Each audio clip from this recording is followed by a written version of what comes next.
Good evening, America. My name is Addi Dinwiddie. I currently do not have glasses, my lipstick is messed up, and I'm filming outside due to not having a competent filming space. I hope you had a Merry Christmas. You're getting what? I don't know what that is. Okay. Today we're talking about slopes. Slopes are, in summary, a type of linear function. Where the fuck the function? Where the fuck the function? Do you love this camera angle? Yeah, I love it too. I could just... Okay, so let's start from there. Cars. It's almost like I'm right next to a road or something. I will now show you a graph. And I don't know what the heck they're called. It's called like an oval graph or something. But the name of the graph doesn't matter. I will show you a graph.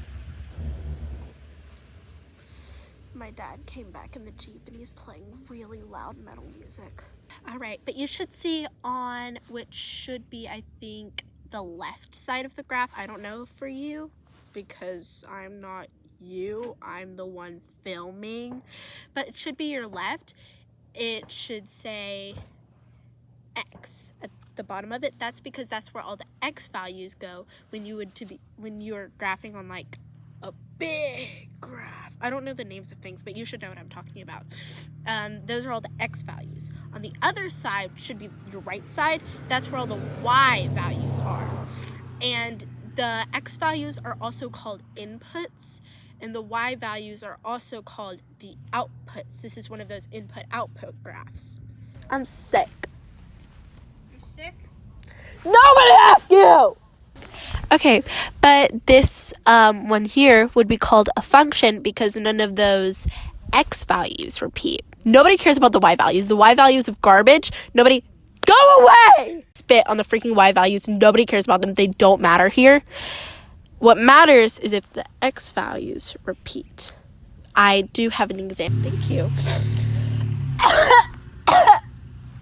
There was a hot dog stand. Shut up. Let's say there was a hot dog stand and they were having a buy one get one free sale. So that would mean that the cost of one hot dog and the cost of two hot dogs would be the same price. You can do that, but you can't have a hot dog with two prices ever, like in the same day, right? Like when that sale goes over, maybe it could be classified with two, but in one day, you can't have two prices for the same hot dog. A hot dog can't cost $1 and $2. It can only be one or the other.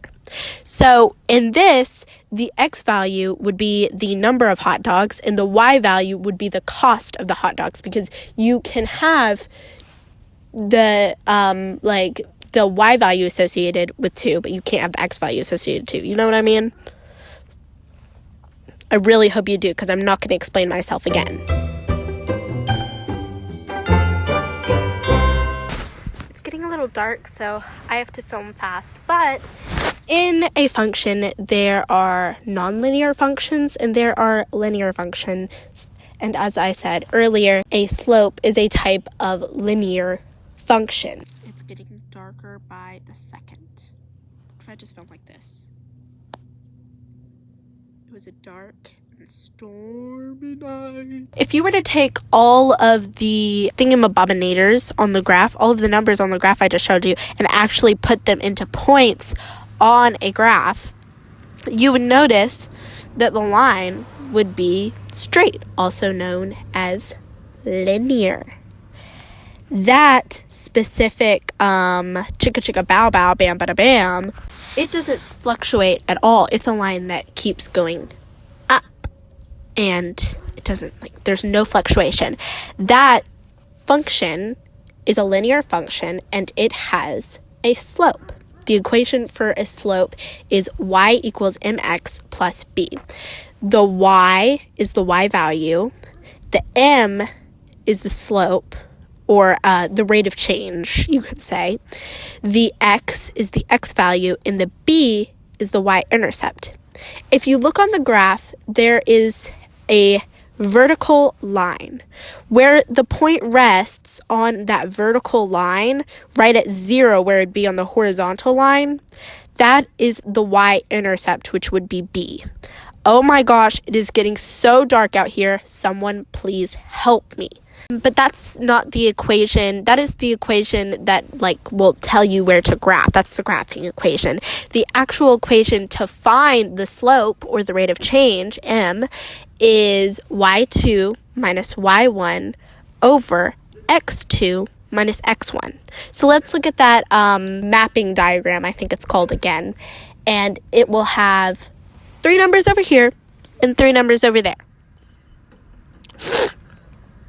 What you do with those 3 numbers, let's look at the first row, second number. That's x2. And any grouping of them, the second x, the second first letter of a group, that's x2. The first letter is x1. That's going to go as the denominators in this. For the, what are they called? The skip that go over the denominators? Excavators, I don't know. Would be y2 minus y1, which is the exact same thing as x2 minus x1.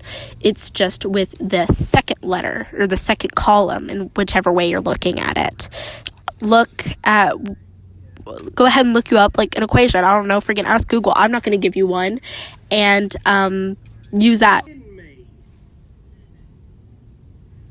I don't know what else to tell you.